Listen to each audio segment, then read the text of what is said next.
Well, the final and arguably greatest scene of Eucatastrophe we'll look at occurs only a short time later. And I want us to carefully consider and imagine the scene. We're going to read from this in a moment, but consider the context. Theoden, the beloved king of Rohan, has been killed in battle.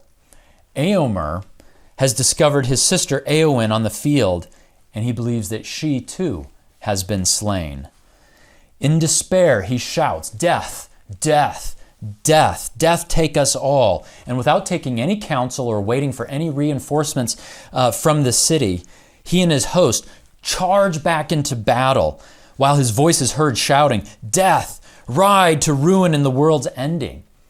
Now at this point, it becomes clear that Eomer is no longer fighting for victory. That's not an option as far as Eomer is concerned. But rather he's fighting for the sake of a particular kind of defeat. Where earlier the Rohirrim had sung while they fought, now the text says they sang no longer.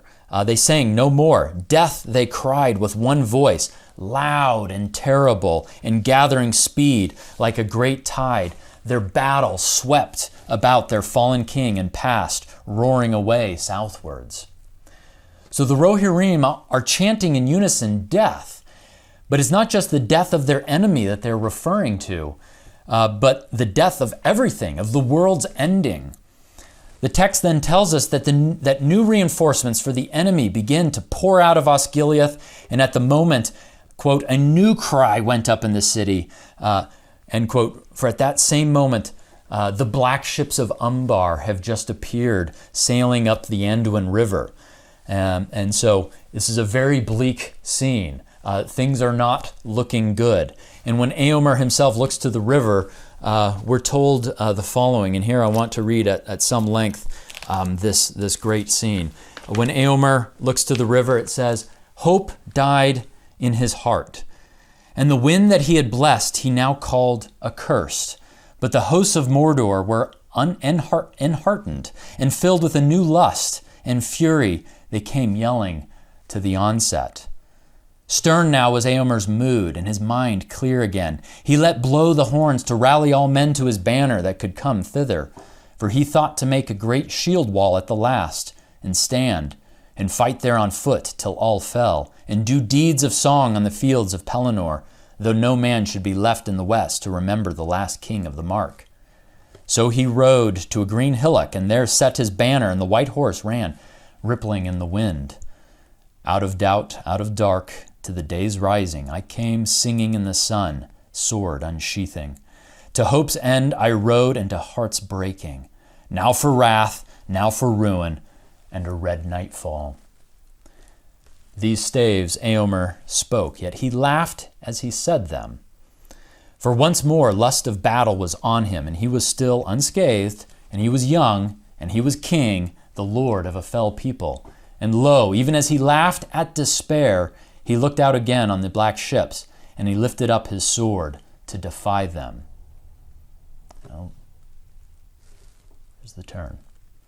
And then wonder took him, and a great joy, and he cast his sword up in the sunlight and sang as he caught it. And all eyes followed his gaze, and behold, upon the foremast ship a great standard broke, and the wind displayed it as she turned towards the Harland. There flowered a white tree, and that was for Gondor. But 7 stars were about it, and a high crown above it, the signs of Elendil that no lord had borne for years beyond count. And the stars flamed in the sunlight, for they were wrought of gems by Arwen, daughter of Elrond. And the crown was bright in the morning, for it was wrought of mithril and gold. Thus came Aragorn, son of Arathorn, Elisar, Isildur's heir, out of the paths of the dead, borne upon a wind from the sea to the kingdom of Gondor, and the mirth of the Rohirrim was a torrent of laughter and a flashing of swords. A very different kind of laughter now. And the joy and wonder of the city was a music of trumpets and a ringing of bells. But the hosts of Mordor were seized with bewilderment and a great wizardry. It seemed to them that their own ships should be filled with their foes, and a black dread fell on them, knowing that the tides of fate had turned against them, and their doom was at hand. So this emotional roller coaster that Tolkien puts us on, puts Eomer on, the swinging us from the one extreme of Eomer's sense of despair and impending defeat to the thrill of discovering that what you thought was your enemy coming to kill you is in fact your friends and your allies coming to rescue you.